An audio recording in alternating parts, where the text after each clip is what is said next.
Indiana made national news again. Yay!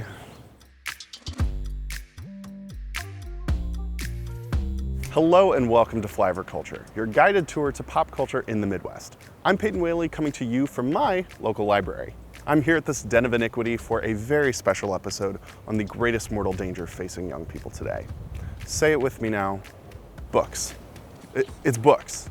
Why is that not what you guessed? Back in August, the Hamilton East Public Library in Fishers, Indiana stoked controversy when word got out that it had moved a large number of books previously categorized for teenagers and young adults into its adult section.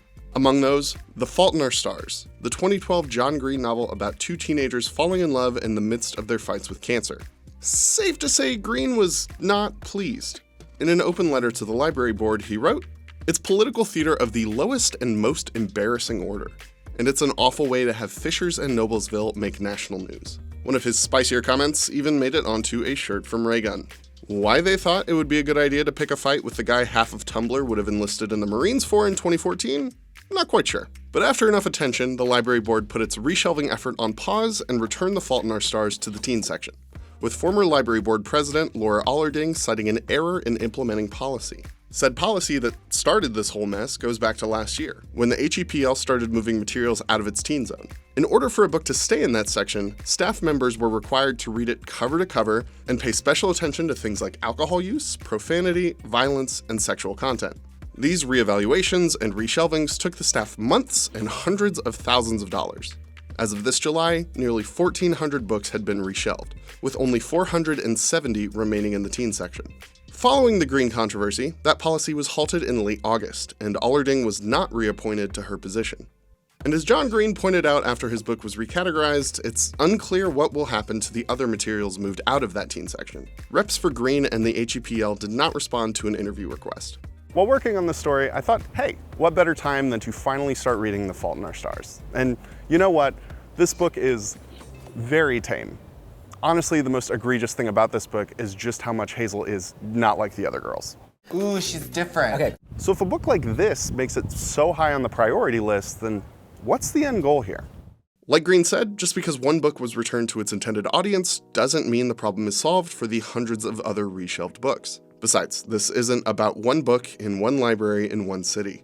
It's a symptom of what Dr. Howard Rosenbaum calls a frightening trend. What we're looking at in the latest round of these kinds of challenges is perhaps the most organized and well-funded effort that we've ever seen. Dr. Rosenbaum is a professor at the Indiana University Department of Information and Library Science and teaches a course on intellectual freedom. We're looking at the confluence of some pretty powerful forces. In the political sphere, it's the rise of the populist conservative Republican movement that is attempting to stir up their base with culture war. We are looking at the rise of social media, which has become an important part of most people's regular daily lives. And we are looking at more organized groups of people who are becoming involved in challenges. Rosenbaum says this recent push can be traced back to 2021, when former Texas State Representative Matt Krause sent an inquiry to schools around his state to find out whether they had any of around 850 books he had put together on a list. The titles included books about sexuality, racism, U.S. history, as Krause put it, anything that, quote, might make students feel discomfort, guilt, anguish, or any other form of psychological distress because of their race or sex. Right-wing groups like Moms for Liberty and No Left Turn are picking up the torch, circulating their own lists of books and offering guidance on how to challenge those materials in communities around the country. But according to the American Library Association and PEN America, which track these, in a normal year, there might be between 500 and 600 challenges nationwide. Now we're looking at 2,500, and 2023 is expected to be even more active. And 2024 being a presidential election year, probably even more active. Most of these are targeted at school libraries, like Indiana's House Bill 1447. Changed late in the session and finalized behind closed doors, the bill states that schools must post their library catalogs and have procedures ready to allow parents to challenge objectionable content. Librarians who distribute materials crossing that blurry line could be charged with a low-level felony and face up to 2.5 years in jail. But public libraries aren't out of the crosshairs either. In Missouri, a rule went into effect this summer that blocks state funding for libraries if they allow minors to access books labeled as obscene. A public library in Western Michigan is expected to close in 2025. Its funding was gutted by voters after controversy around the library stocking LGBTQ-related books. And in Iowa, Mason City Community School District removed 19 books to comply with the controversial Senate File 496. 19 books recommended by ChatGPT. Hell is empty, and all the devils are pushing AI bots. It's a coordinated cultural campaign, and it's having massive effects on school and public libraries. We're seeing a resurgence of an attempt at censorship that our society has gone through many times over. That's Greer Carson, director of the Monroe County Public Library here in Bloomington. It seems that every time we're in a transitional period as a society, there's an attempt to curtail access to, or even just outright censor, and in some cases ban particular forms of content. My suspicion is it's an attempt to control the way people think about things and act, and this larger purpose to bring society together under one banner or another. Again, this isn't new, but we're seeing an increase in this lately, specific to diversity, I think, in our culture. In terms of the way the American Library Association tracks banned books and challenges, we've seen more in 2022 than we have in the 20 years since the ALA's been tracking it. Okay, but the books they're banning have to be about serial killers or Ice Planet barbarians or something, right? Right now, the most common is materials that focus on LGBTQIA+. There's no question about that. If you look through the list of the most common banned books from 2022, over 50% of them are about that demographic. Following that, it's people of color. It's basically, and that's why I said before, this is about diversity in our society more than it is anything else. But at the end of the day, it's kind of boiling down to specific people with specific experiences and saying we don't want those experiences to be shared or understood by other people. That is very dangerous thinking. These organizations are pushing the message that our local libraries have been caught unawares by a wave of smut seeping through the walls. But turns out the kind of reviews they're pushing for have already been done by the librarians with years of training. It's an evolving thing. It's a living thing. We go through all of those criteria in making decisions, and actually our collection development policy, which is published online for everybody to see, lists all of those criteria and all the thought processes that go behind picking a given title. It's pretty methodical, and it actually takes our selectors a lot of time to do that work. It's not throwing a bunch of stuff into an Amazon cart. We do a lot of comparison, we do a lot of analysis, and we're very careful, but at the end of the day, it's still more of an art than a science. And if, after all that, there's still material in someone's library they find offensive, most libraries already have policies in place to address it. It's just that those discussions don't happen in a board meeting brawl. They're quiet and personal.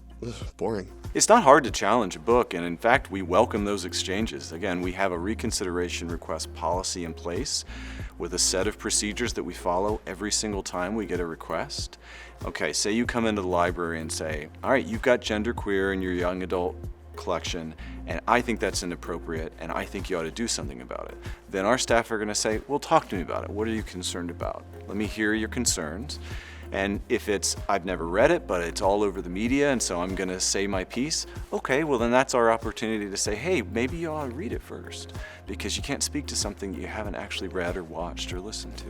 If it's, I've read it 3 or 4 times, and I can't believe my public library used my tax dollars to buy this item, okay, then we're to the point where we say, you can issue a formal complaint. Which is when the director will put together a committee to critically review the item and get input from the community and professionals to decide what to do next. Now again, that's how the Monroe County Public Library does it, but Greer says it's pretty indicative of the way things go around the country. Most public libraries have a policy in place or a process in place for reconsideration requests. What some of the attempts at changing the law are about are to make sure, first and foremost, that all libraries have it if they don't. And secondly, sometimes to bypass that process and go straight to the board so that it's in the public forum immediately and so that it becomes political immediately. What librarians are facing now is a person or persons coming in and saying, we're challenging these 120 books, instead of, oh, my child has this book and I'm concerned about it. And that's created a whole different environment for dealing with the issues of banned books. The rub is when you get a campaign that issues a litany of complaints, and they all happen at once, either with a bunch of different titles or with the same title over and over again. One big question I had while working on this story: do book bans even work? In an age where books and movies and music are so easily accessible, what kind of power do bans have? One way of answering your question is yes, sometimes they work, and sometimes materials are removed. In our own state of Indiana, the school librarian could go to jail for 2 years if he or she were brought up on charges. And that has a chilling effect, and that leads to self-censorship. And that's another way that book bans work. Sometimes the librarians or the staff themselves are going to remove controversial material to avoid the confrontation. The professional ethics of their careers, if they follow that, they come in direct conflict with the people who are trying to remove these materials. But they're thinking about states where they just don't want to work because it becomes an untenable situation. I'd say that the states with the most serious and constraining legislation about book bans are probably going to end up staffing their libraries with people who don't have training.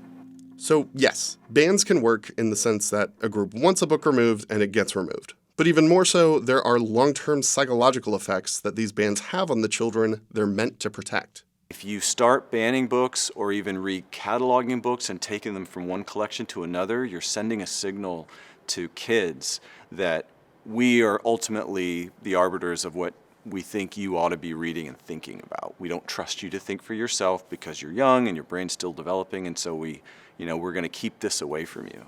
And I think there are plenty of good arguments for doing that up to a certain point. But when you hit adolescence and you get into that area where some of these really great authors are trying to connect with kids, they're talking about experiences that are real, that other people are having.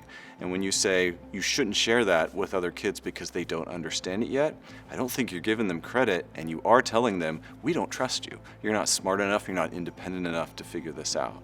So there's a small body of research that's being done by people in schools of education and people in library and information science in my area that are looking at the effects that it has on LGBTQ children and black children. And they're not good. As these collections get sanitized, or if we could use the pun, whitewashed, the kids in marginalized and minority populations no longer have any kind of role model that they can see in the literature that they're being asked to read. And for kids who are LGBTQ, that increases their confusion. And we know that that's part of what happens to these children as they're growing up, trying to figure out who they are. And for children in marginalized ethnic populations, it erases their history. If I can use a big word, in my field we call that epistemicide, removing a way of knowing for a particular population. And this is being done intentionally. One of the ways that these laws are being phrased is that you can't have materials that are going to make the majority of children feel uncomfortable about their whiteness or their history. The other thing that strikes me as kind of almost ironic about all of this is that it kind of assumes that books are where kids are getting their ideas about the world. Well, that's ridiculous. I mean, if you really want to go after this from a cultural, ideological standpoint, then go after big tech, right? Because that's where the access to actual content that could be controversial and in some cases is just flat out terrible, that's where it exists and that's where kids are getting that stuff. Doing it with books is just sort of symbolic, I think, but it is potentially a very, very negative symbol. The groups pushing for these bans have seen plenty of success flexing their ability to remove certain types of books. But with organizations like Moms for Liberty, we're seeing that they have real political power too. The last time they had their convention, which was just a few weeks ago, all of the major candidates showed up, which really tells you something about the kind of abilities that they have to sway political thinking. Parents in this country should be able to send their kids to school, should be able to let them watch cartoons or just be kids without having some agenda shoved down their throat. They are receiving money from right-wing foundations. They're receiving money from right-wing billionaires. They've been able to establish chapters in 33 states. They now have enough money that they can back political candidates at different levels of state and local elections. And in the last round, in the midterms, as one article put it, 49% of their candidates won. And that's indication of their power. But it's an interesting question, why are we the easy target? Because we don't have the litigation support or we don't have the funds to deal with some of these heavy challenges. It's very, very possible. What's terrible about it, honestly, is that public libraries are community resources. Everybody already pays for these things. So basically people are battling over what they want their library to be. And in an abstract sense, I think that's a healthy kind of debate to have. But when you come down to policy, and even more so people's livelihoods, the people who've trained to do this work professionally, and you're threatening to change that radically or even take it away in some cases, I think that's really reckless. Outright banning something should be anathema to anybody who gets into library services. It's just not what we do. So when challenges like this are so well organized and so well funded, what's a boy to do? Jump into the glamorous and fast-paced world of community policy. You base everything on your policy. So the policy is absolutely foundational. I think cultivating sort of a community awareness about intellectual freedom in public libraries is important. It's funny, we're politically neutral as an institution and should remain so, with the one exception of when it comes to censorship. That's what we don't stand for and we don't accept. And the American Library Association Library Bill of Rights actually outlines that for people. And many public libraries adopt that Library Bill of Rights as a matter of practice. And you remain apolitical about everything, which can be hard to do because the community wants you to lean one way or another. And if you have 5 items that are about this, you ought to have 5 items with an opposing view. And that's that art of developing the collection. One thing to realize is that the people who are working hard to ban books have probably over a 5-year head start on everybody else. Many people who would be thinking about the opposite side, freedom to read, freedom to think, they didn't really see a threat because this happened very quietly. To catch up organizationally is going to be really hard. And there doesn't seem to be the same network of liberal billionaires who are ready to start funding organizations to challenge. If people are trying to push back, they've got to support the library professionals who are going to be at the front lines of these difficult and challenging encounters. That, and if you're a parent concerned about what your kid is checking out at the library, maybe keep an eye on them. Any person can walk into the library and take any materials out that they wish. So the librarian will not say anything. Right?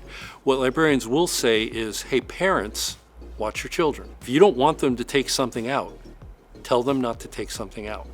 It's not our job, it's your job. And that message is not getting through at the moment because now parents are saying, I don't care if there are parents who will allow their children to read this material. I don't want it. I don't want it in the library, and I don't care. In many instances that the American Library Association has reported, it's a minority of the community that is the loudest. And what they're doing is they're banning materials, they're trying to get materials banned that the majority of the community doesn't have a problem with. Thankfully, there are some areas where people have gotten wise with how to combat these campaigns. The Michigan State Board of Education voted to stand against book bans as the State Library Association launched a Right to Read campaign. And in Illinois, a bill was signed in June that directs libraries to adopt the ALA's Library Bill of Rights or make their own. And they effectively banned book bans. I don't think any other state in the Midwest is going to pick that up and try to copycat that legislation, but it was heartening to see that at least in one state, they're thinking about ways to protect libraries, librarians, and library patrons. We know that these challenges are more political theater than protective, but it's still crucial to push back and keep an eye on them because they can do real damage. I'm concerned for the immediate future and for really the kids who are growing up in an environment where they're going through school shootings, they're in a global culture that is increasingly contentious, there's sort of an unknown about the future of our civilization, all of that stuff. And when you put stuff like censorship in the middle of that, I think it adds to almost like generational anxiety. And so short term, I think that's a serious concern. Long term, I'm very optimistic. I do think that this is a passing phase. And libraries try to do that. We try to take that long arc of history view. This is about an individual's ability or freedom to go into a public library and access whatever it is they have for them, ask for something that they don't see that they wish they saw. And if they don't like what's next to that item, somebody else might. And do you really want to take that person's freedom away from them? I don't think most people do. I think they're concerned with this larger issue of collective morality and, where our culture is going to go, and at some point you'll lose control of it. And that's not the business of individual liberty. Thanks so much for watching, and a special thank you to Dr. Howard Rosenbaum and Greer Carson for sitting down with me. Now, if you're watching this around when we posted it, then it is Banned Books Week. What a great time to head down to your local library and check out a banned book or two. Promise not to get you in trouble. Thanks for watching, and I'll see you next time.